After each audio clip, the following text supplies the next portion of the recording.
everyone in Zurich. Thank you. I'm honored to be with you. I'm honored and humbled to be sharing this stage with such a great lineup today. But I'm mostly excited about being in Zurich and being in Switzerland, a renowned mountain nation, because I'm a mountain person. And I'm going to start by explaining why I'm a mountain person with two simple photos. So this will go really quick. The first photo is my first trip to the beach. I was 2 years old. It was to sunny Southern California, which is a lie. It was very deceiving, and it was freezing, and it was miserable. And as luck would have it, my second trip to the Pacific Ocean was to the exact same beach almost 20 years later. And I had almost the exact same experience. The only difference was I didn't cry as much the second time. This was, of course, SEAL training, and it would make me a mountain person. And in my first week of training, I was pulled out by a journalist from Fortune magazine. And this journalist was traveling the world, writing an article about high-performing teams, looking for the common denominator.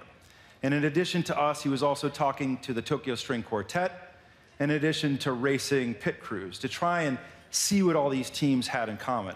And I really like the example of the pit crews because it's very visually stunning and kind of dynamic. So here's an example of a near record-setting tire change.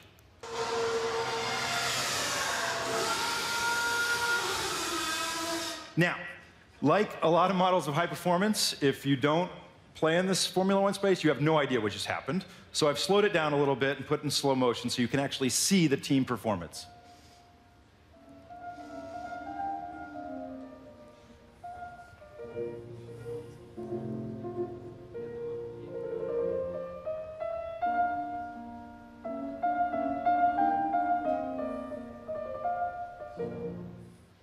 Now, when we take a look at this from overhead, there's one aspect of this that I think makes it an actually really bad model of team performance, and it's right here. It's the yellow lines they paint on the ground. They put them there because that tells where the car to stop each and every time. In other words, performance here is a matter of choreography. It's based on predictability, and for most of you, most of us, that's not realistic. The world we live in isn't predictable. The world we live in is dynamic, complex, unpredictable. We need models that are not based on choreography. We need models that are based on adaptability. But there's another dimension in which I think this is actually a really good model of team performance, and it's not something that's in the picture, it's something that's missing from the picture. In this picture, there are no egos, there are no names, there are no faces, and most interestingly to me, there is no leader. This is a simple model of leaderless performance, but it's very simple. If you want a complex model of leaderless performance, become a beekeeper, as I did. I believe that nature figures out how to solve the hardest problems we face. And here, the bee colony makes really effective decisions with no leader. It's a pure, absolute democracy. And the reason researchers think the bee colony has evolved this way is because it insulates the bee colony from the errors of domineering leaders. Now, let me say that more controversially and more directly. Nature is trying to tell us that domineering leaders are an impediment to good decision-making. And yet, we tend to obsess on leadership and the leader. This is my graphical depiction of your typical organization with some leaders at the top and then the rest of the organization that does most of the work. And if this is what it looks like on an organizational level, this is a representation of the books available for sale on Amazon.com on leadership relative to the books available on organizational performance. We have a vast sea of knowledge on leadership, and it doesn't seem to be helping us in the practice of leadership. Now, don't get me wrong. I work in the leadership space. I'm a leadership consultant. I think leadership's important. But I'm thinking about how we can do better. Because today, 75% of people who leave their jobs cite their relationship with their boss. Today, people don't quit their jobs. They quit their bosses. Now, I had my own crisis in leadership, perhaps, here in Iraq when I was in the military. And it started in particular in this stretch of road here outside of Fallujah in western Iraq when I almost killed 2 of my own men. The truck they were riding in hit an IED, and it almost killed the 2 men that were in the front of this truck. And it happened because of a mistake I made. It happened because of my error in leadership, my bad decision-making. Now, luckily, these 2 men lived, and they lived because they were evacuated very rapidly to a nearby trauma center. But the interesting thing is the evacuation of those 2 men happened without my participation. I wasn't even on the scene. It happened because it was a team that knew what they needed to get done, and they got it done, and those two men lived. So my fallible leadership almost killed those two men, and then autonomous, leaderless execution saved those two men. Let me give you another example. We were doing a night raid, a helicopter raid, against the leader of Al-Qaeda in Iraq, Zarqawi, who we were told was sleeping in one of several farmhouses. And so we launched a bunch of helicopters simultaneously against all of these farmhouses. And the mission went, as we say, sideways, which is to say it was a failure. For one thing, one of the helicopters had a hard landing and the rotor blades hit the ground, so that helo was out of commission. But for another thing, we didn't find Zarqawi. And instead, what we found were a bunch of farmers who not only were upset that we just raided their farmhouses, but in some cases were injured because of the explosive breaches we used. And I remember standing outside the farmhouses, listening to all the chaos on the radio, thinking, what are we going to do? Because some of the people were hysterical with their injuries, and we were trying to give them medical attention. And I remember my decision was to step back. To step back and let the team sort it out. And in fact, I decided at the moment the best thing I could do was find my team a new helicopter. And I realized that my role was finished before we even went on the mission. That my role as a leader was to prepare them with the training and equipment and so on they needed so that they could sort that crisis out by themselves when the time came. And as much as I learned about leadership in Iraq, where I really, really got into this, was not on the ground in Iraq, it was underwater.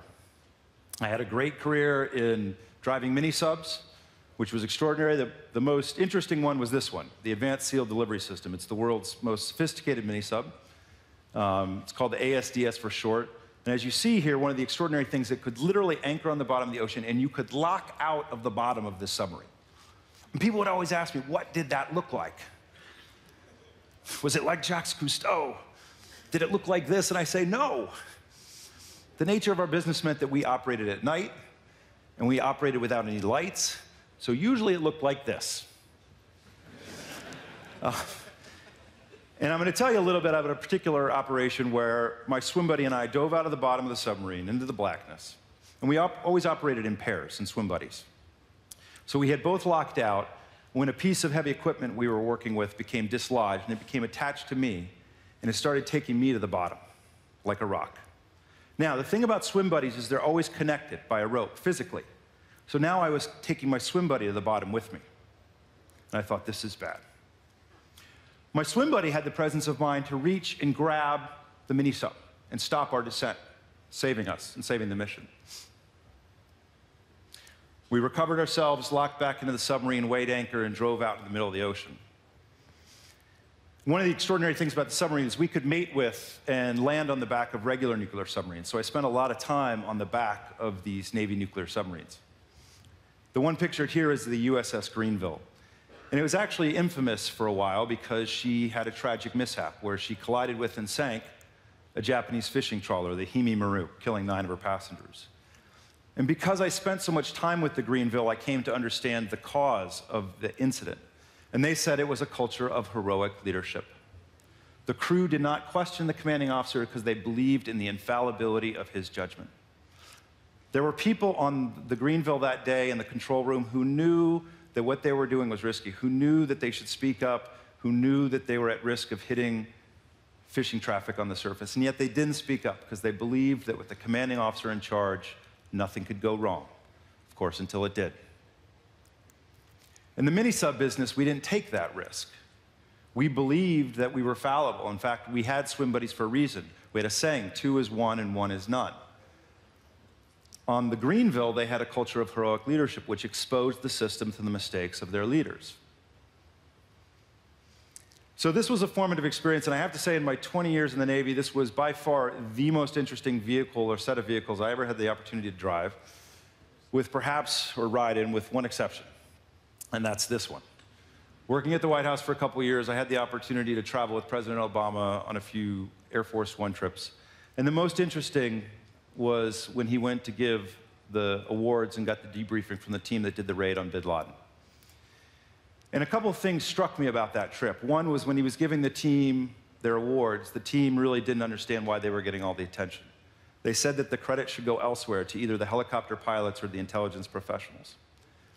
The other thing that struck me is that the president made a remark on our way home that what he was struck by was the humility of the team leader. That when he got the debrief, the team leader stepped aside and let the team debrief the operation, and he didn't take credit. The other thing he said is he was really struck by the pronouns the team used. They spoke only in terms of we and us. And that's the thing about humility. We know it's effective, and we know why it's effective in leadership. Because humble leaders believe in their fallibility, they believe they need the judgment and the wisdom of their teams, and they leverage that to great effect. More importantly, they celebrate others. They celebrate the team, which really drives the team's motivation and creativity, which of course increases productivity further. But the crazy thing is we don't celebrate heroic or humble leaders. We don't love humble leaders. We love heroic leaders. We gravitate towards heroic leaders. And nowhere is this worse than the US military. This is a depiction of Washington crossing the Delaware. And a reproduction of this painting used to sit in the White House. And I used to sit on the couch right beneath this painting, waiting for meetings. So I would listen to all the tour guides come through, talk about this painting. And I would learn a lot about this painting. It's the only piece of art I know anything about. And they would talk about all the historical inaccuracies. They would talk that the flag was actually wrong for the period. They would say that the Delaware River never froze this way. But the most interesting thing to me was they said it wasn't a little rowboat. They said it was actually a big flat-bottom barge. So I did some research, and this is a more accurate historical depiction of Washington crossing the Delaware. And here Washington is, leaning on a cannon. Why? Because that's what normal people do. Normal people do not do this. Why? Because it's ridiculous. But this is how we think of our leaders. This is how we tend to remember our leaders. And this, my friends, is why the hero's journey is the most compelling, most successful narrative of all time. Hollywood loves this psychological tendency we have to be drawn in by the hero with these huge challenges and these huge superhero capabilities to meet these challenges, right? And it really is just a fiction of Hollywood. There's only two places where the hero rides in to save the day bare-chested on the back of a horse. One, of course, is Hollywood, and the other is politics. A classic manifestation in modern time of heroic leadership. And of course, in the United States, we just inaugurated President Trump, who himself has one-upped President Putin with a better example of heroic leadership.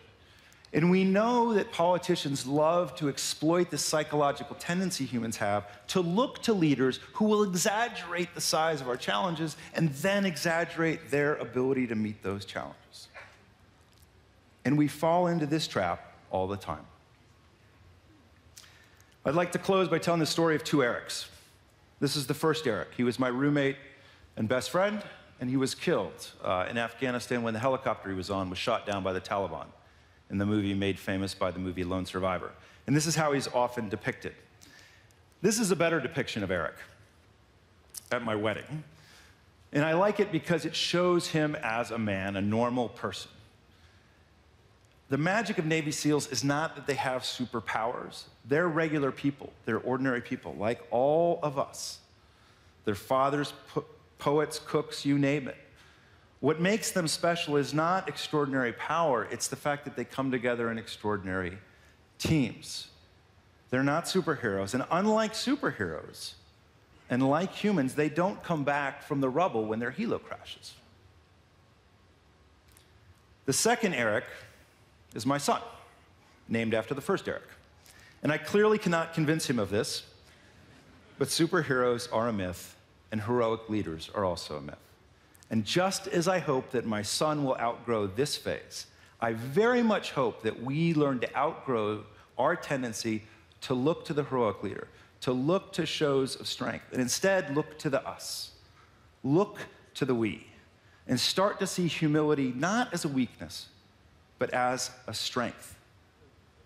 And see the fallibility of ourselves, and to start to see real strength in the collective power of the we of our teams. Thank you.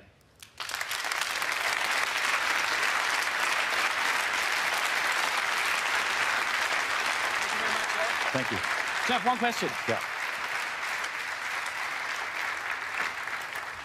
So, how does it come that nowadays the people are striving so much for leaders that rather would represent the heroic leadership model that you said? What is your explanation for that? Maybe we can hear. And I've done some research on the cycles in which we look to heroes to save us, and when populism comes in and out, which is a manifestation of this. And one of the proxies that I've found is superhero worship, literally. And comic books, in fact, got their start in the wake of the Great Depression. The first comic book ever was Superman in 1938.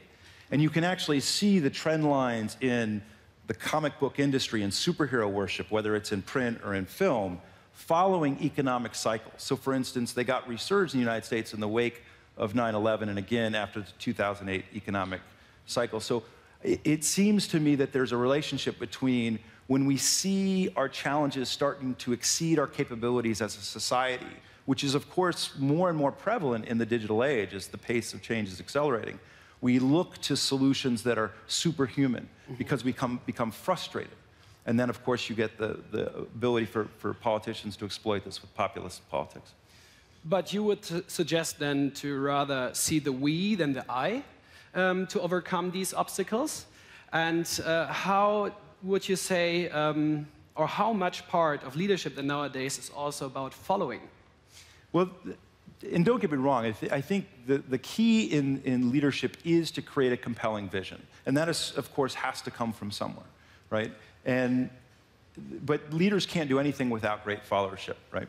And so part of leadership has to be that charismatic element and the vision to pull enough people along and create that common purpose toward that shared vision. But then at the same time, to really believe that that's what they do and the rest of it is done in the we. Great. Thank you very much. Thank you, Ole. Jeff Eggers. Thank you.